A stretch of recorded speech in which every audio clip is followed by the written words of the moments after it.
So starting to do 5 pre-production, Corey Feldman was now involved with the making of Goonies. So that kind of went out the door. There was no time to shoot that. Yeah. So they had to rewrite 5, and they made Tommy Jarvis's character someone who suffered from PTSD. Wick, whack. Yeah. But anyway, we'll get into 5. So they had original plans for Tommy Jarvis to pass the torch to Tommy Jarvis. Didn't quite work out. So we got 5. Now going on to 5. So, I like 5, folks. I think it's the shit. Talk to me. Tell me why. It's fucking it's sleazy. So the director of 5 directed one of Spawn's favorite trashy movies, and one of mine as well too. Savage Streets with Linda Blair. Oh, she looks the best she's ever looked. Is this the cat that did the porn? Yes. Okay. No, he only did. Well, okay, wait, Savage Streets. Though, hold on, you brought up Savage Streets, so I got to speak on Savage Streets. Yo, this guy has a major hard on for it. I never looked better than she ever did.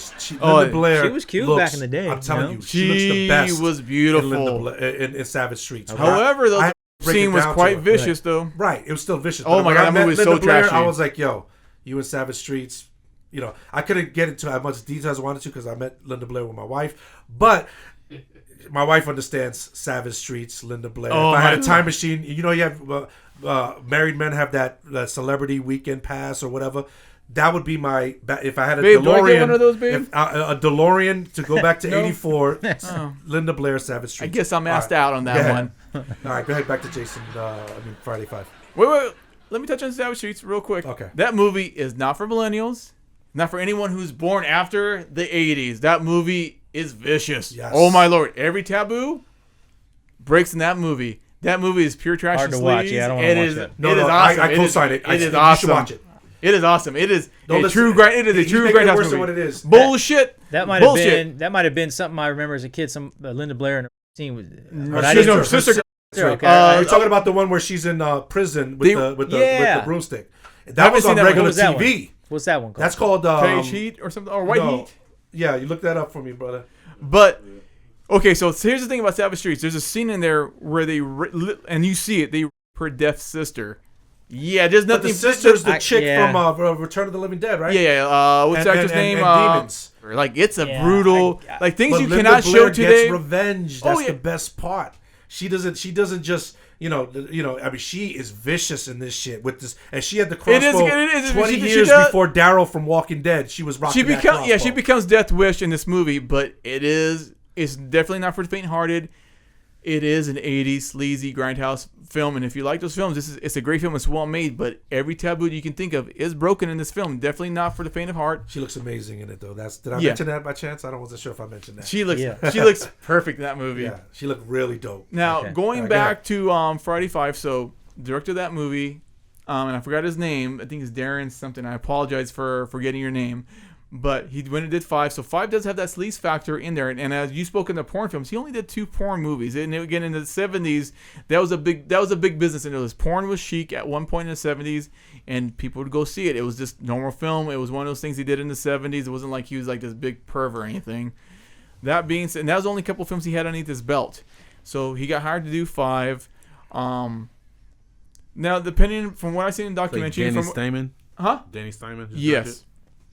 And now, can you look up the sister from Savage Streets? Lena Quigley or yes, there it is. Right, I'm butchering her name. Right, she's Leona Quigley or something. Yeah, like she's a horror icon. A very huge horror icon. I have a lot of her films. Night of the You're Demon. awesome. Yep.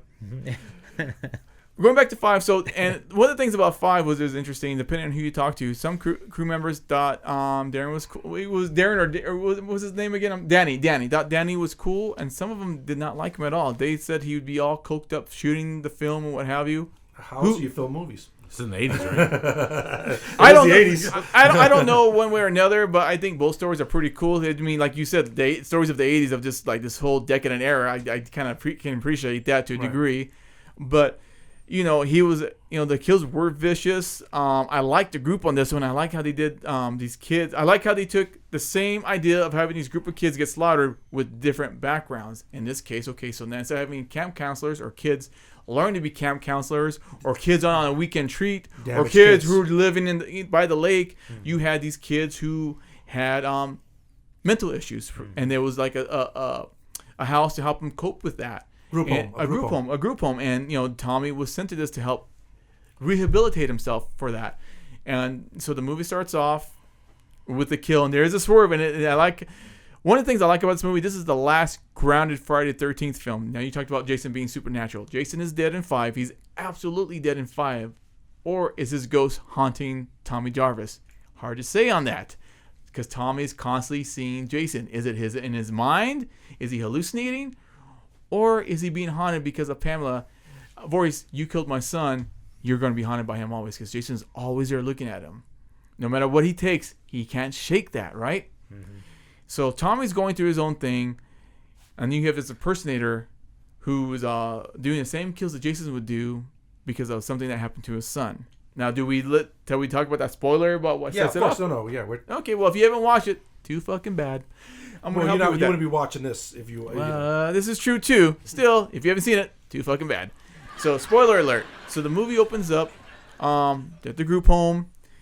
This fat kid can't seem to do anything right. Always wants to help people. One of the always worst dismiss characters him. in I the actually franchise. liked what? No, he's awesome. Imbecile. Yes, he died too. Yeah, he passed away. Yeah. Rest in peace to the actor, but the character was an imbecile, bro. Yeah, he played. He's just the worst. Okay, I was okay with him getting it. I understood. I don't condone murder, but that one I understand. You condoning murder. Odor. I know he murder on an too. imbecile. You're horrible. Anyway, I co-sign that. So the kid's going around trying to help out. Nobody wants his help, right? Because he can't do shit right. And a guy who's chopping wood with anger issues, which I don't know why a guy who's anger issues, you're entrusting to chop fucking wood with an axe. Well, like you said, common sense. Common sense doesn't apply to these movies. Technically, if he's getting energy out chopping wood, he might not chop anybody. I'm not letting no motherfucker with anger issues near any fucking weapons, dude. He's dead. He died too. So the kid with the chocolate, real quick. I always felt he was a wannabe from part 3, with the curly hair. No, he was not Shelly. Yes. Shelly was not an like episode. Shelly's like. No, he was not. He was a whack 99-cent version of Shelly. Dude, no, he was his own dude. No, he was a 99-cent version of Shelly, yo. Nope. Anyway, Dollar Tree. Shelly. So the dude goes up. Hey, I can help you out. I'm really good at this. And he just wouldn't shut the fuck up. And the guy with anger issues just had enough. Quit chopping wood and hacked the fat kid up. Fucked him up, right? And it was pretty bloody because you see the paramedics show up. They take off the sheet. Body parts everywhere. Blood everywhere. It's actually pretty gory considering what they were doing in the 80s. So I was like, damn. And then the spoiler in this, one of the dudes who picked him up from the ambulance was the kid's father. Sets him off. Now he starts donning the mask and the jumpsuit of Jason and replicating the same murders out of anger and taking out everybody around that area. Again, it's a throwback to 1, but I'm okay with that because it bookends the original grounded series before it goes into the supernatural stuff. Okay. Now, I thought the kills were pretty brutal. All right, so let me give you the positives of part 5. Okay. The highest kill count. Really? At that time. At the time. At the time, it had the highest kill count. I give it props for that. There's a character that I like, Dudley from Different Strokes, Reggie the Reckless. Yes, he was awesome. He was dope. I liked him. He was brave kid. He had the Tommy Jarvis thing. Tommy Jarvis, a lot of people like jock version Tommy Jarvis. I like crazy Tommy Jarvis because he was tapping motherfuckers' jaws left to right. I agree with you. I thought he was pretty fucking dope. He was tapping jaws the whole movie. You would think he would fuck people up. So that was dope. I thought the kills were cool. Sex scenes were cool, but I like Reggie's brother. Was his name? Demon?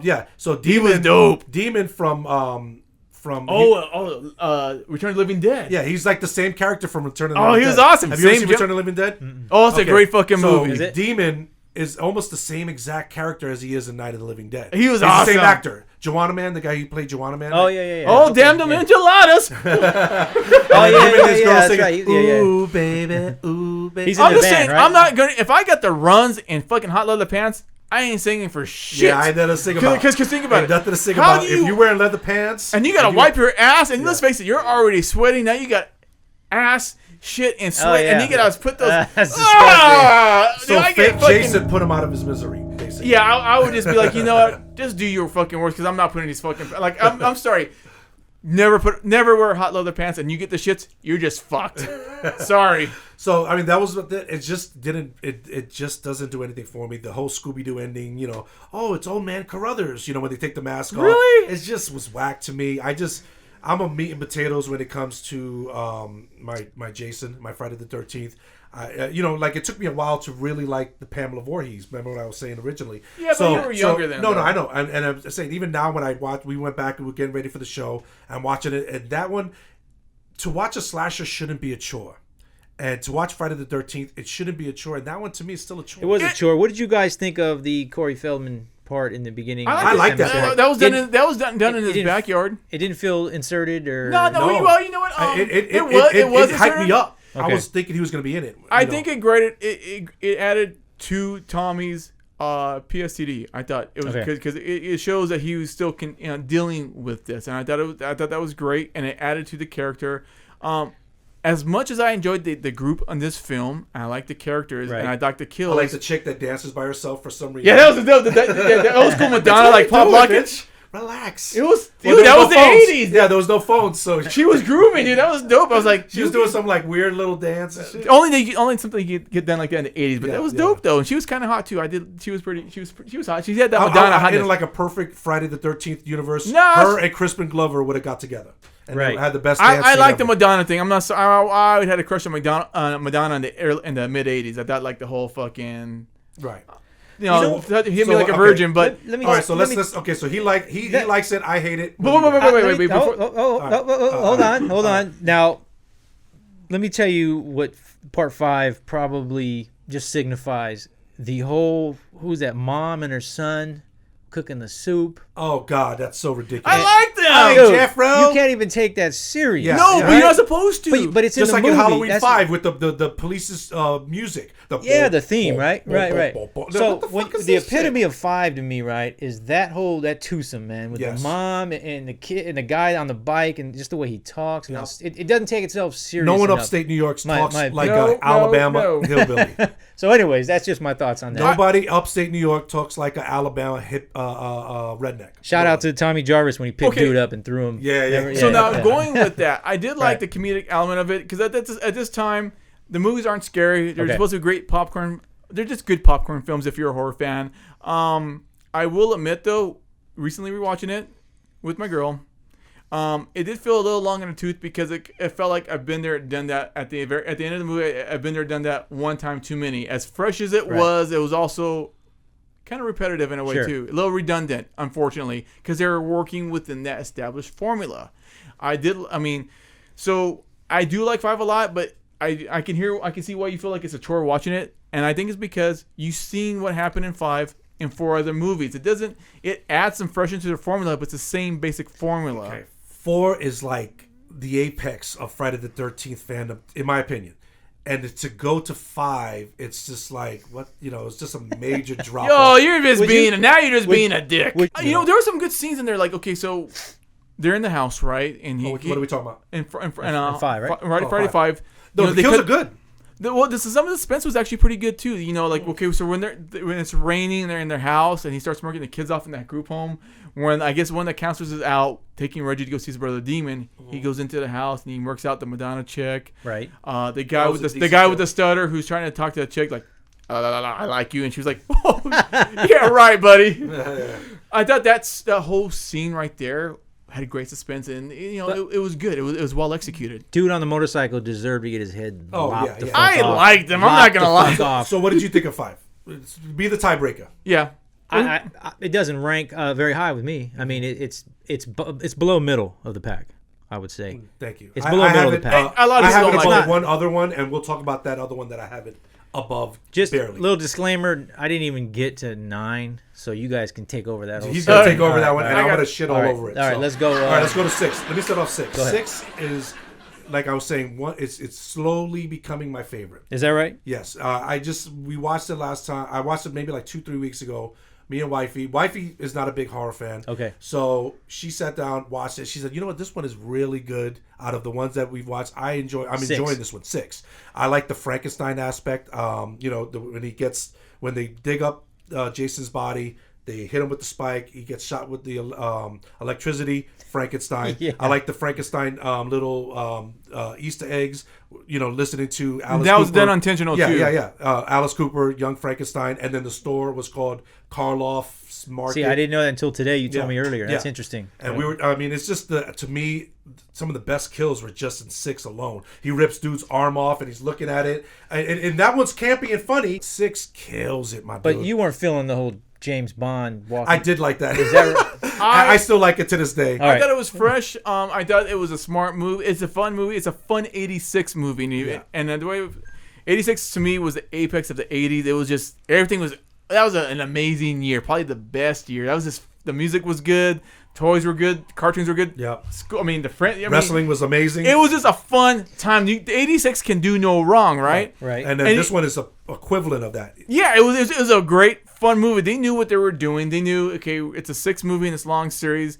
They had some fun with it. Yeah, and they went all out. I like the way Jason kills in it. I mean, he bangs the chick's face. He came back with the vengeance. Through the thing, the mobile home.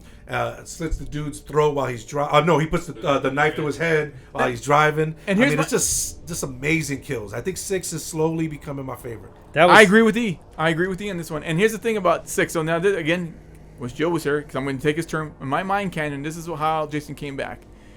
Pamela Voorhees, somewhere in hell, did not like Tommy Jarvis for what she did to his son. And because Tommy just could not leave it well enough alone, had to go back and fuck with his grave. And I think the lightning was from Pamela, from the afterworld.